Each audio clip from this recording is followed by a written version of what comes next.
Mira Voss had learned, a long time ago, that the best way to survive in the Voss pack was to be invisible.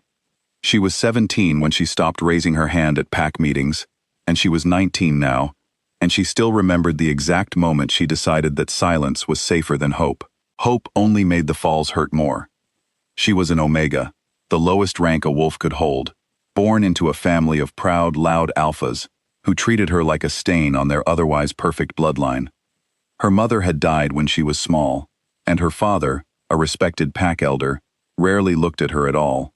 Her older sister, Alara, was everything Mira was not: tall, strong, confident, and adored by everyone who mattered. Alara did not need to try to be loved.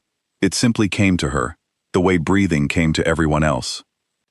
Mira worked in the kitchens of the great pack hall, scrubbing pots and hauling firewood, her hands rough and her shoulders always slightly hunched, as if she were trying to take up less space in the world. The other pack members did not see her as dangerous or important enough to hate seriously. Mostly, they simply laughed. A soft, careless kind of cruelty that cost them nothing and cost her everything. "Careful, Mira," Alara would say, flicking a strand of dark hair over her shoulder in the dining hall. "Don't want you fainting under the weight of a soup pot. We all know how fragile you are."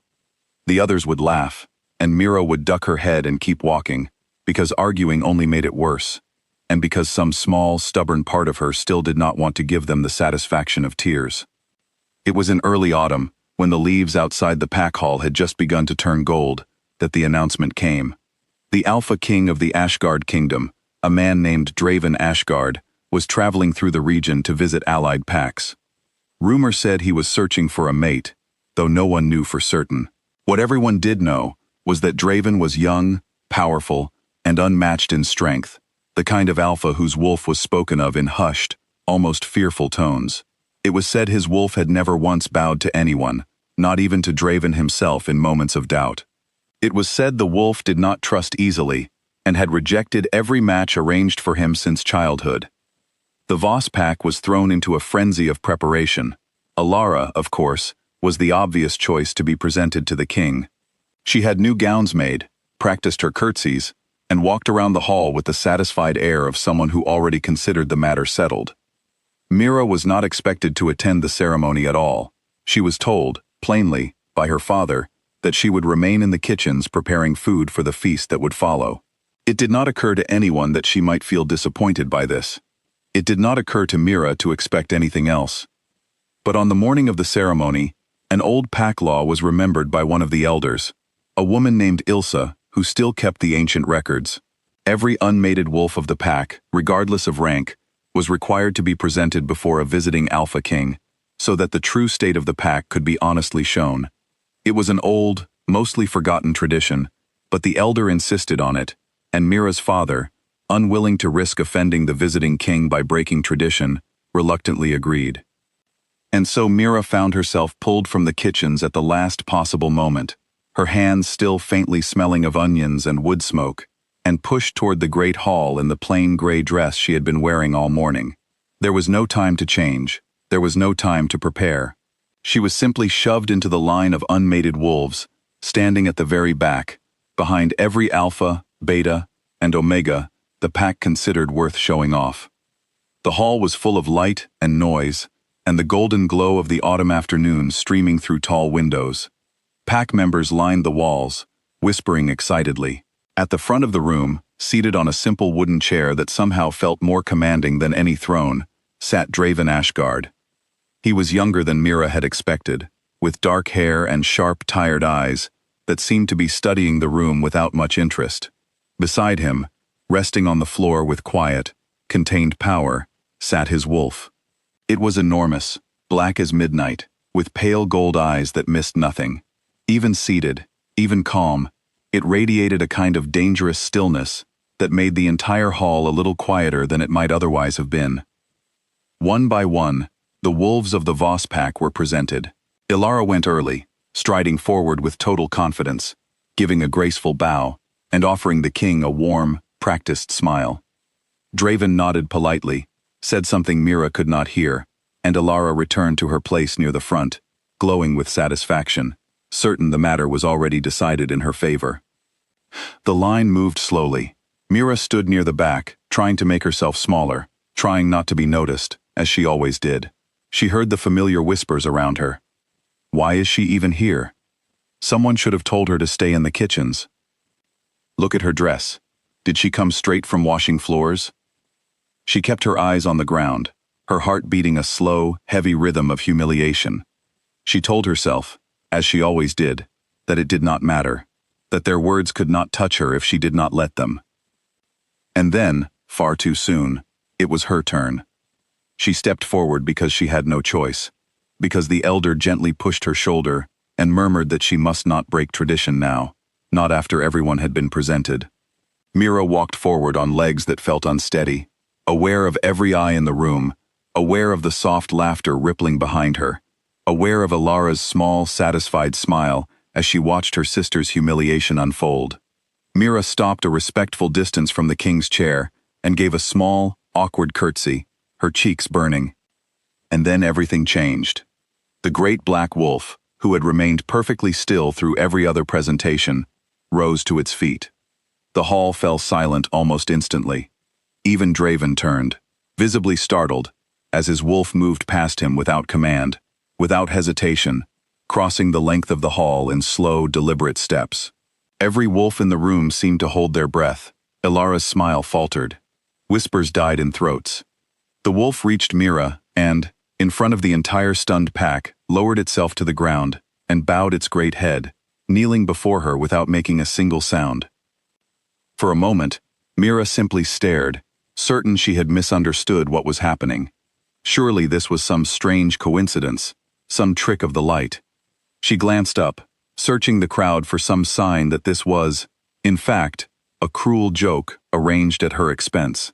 But the shock on every face told her otherwise. This was real. There must be some mistake, she said quietly, her voice trembling. She took a small step back, as if putting distance between herself and the enormous wolf might undo what had just happened. Please, I think you have the wrong person. The wolf did not move. It remained kneeling, its golden eyes fixed on her with an intensity that made her chest ache in a way she did not understand. Draven rose slowly from his chair, his expression caught somewhere between disbelief and something Mira could not name. He approached with careful, measured steps, studying her the way one might study something rare and unexpected. My wolf has never done this, he said quietly, more to himself than to her. Not once, not for anyone. I'm no one important, Mira said quickly, her voice barely above a whisper. I work in the kitchens. There's clearly been some kind of mistake. There is no mistake, said a new voice. The crowd parted slightly, as the elder Ilsa stepped forward, leaning on her wooden cane, her sharp eyes moving between Mira and the kneeling wolf, with quiet understanding. I suspected this the moment I insisted she be brought here, Ilsa said. Mira's mother came from an old bloodline, nearly forgotten now, the Emberwood line. It was said that those born of that blood carried something in their spirit that only a true king's wolf could recognize. Not strength, not rank, something deeper. A soul the wolf would know instantly, and would kneel to without needing to be told why. A murmur spread through the hall, disbelief and astonishment mixing together. Ilara's face had gone pale, her earlier confidence completely drained away. Draven looked at Mira with new eyes, as if seeing her clearly for the first time. Is this true? He asked her gently. Your mother, the Emberwood line? Mira swallowed hard. My mother died when I was young, she said. I don't know much about her family. No one ever spoke of it. It is true, Ilsa said firmly. I knew her myself, before she came to this pack. She hid her lineage, out of fear it would make her a target. It seems her daughter has inherited more than anyone realized. The weight of every stare in the room pressed down on Mira, but for the first time, it did not feel like the familiar weight of mockery. It felt like something else entirely, something she did not yet have a name for.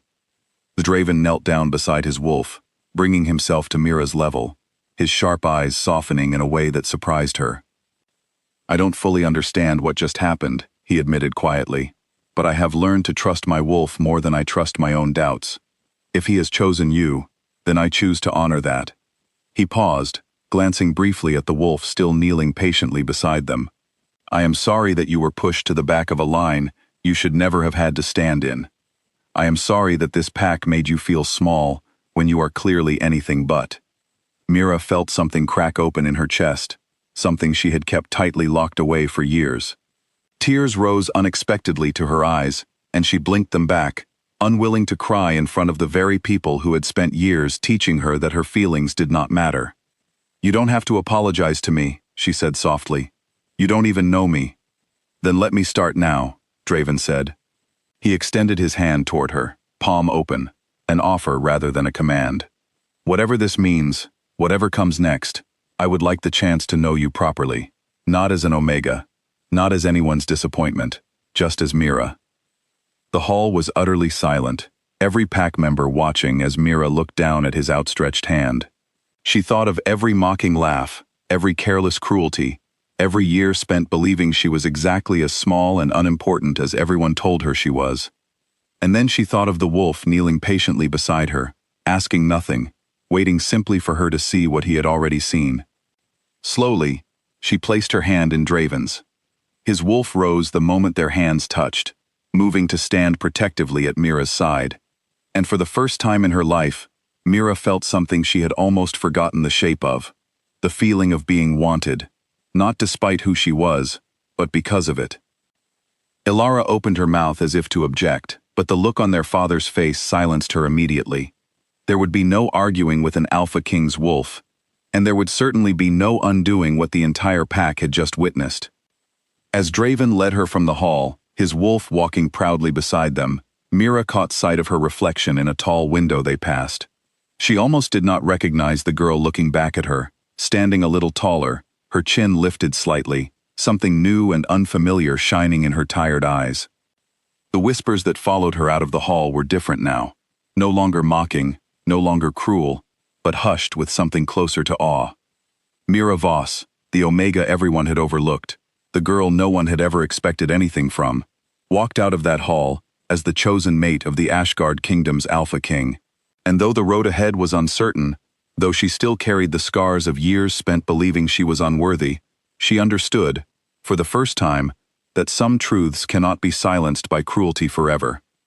Sometimes, they simply wait, quietly, patiently, for the right eyes to finally see them. And on that golden autumn afternoon, in a hall full of people who had spent years underestimating her, a king's wolf had knelt without a sound, and shown everyone exactly what Mira had always been worth.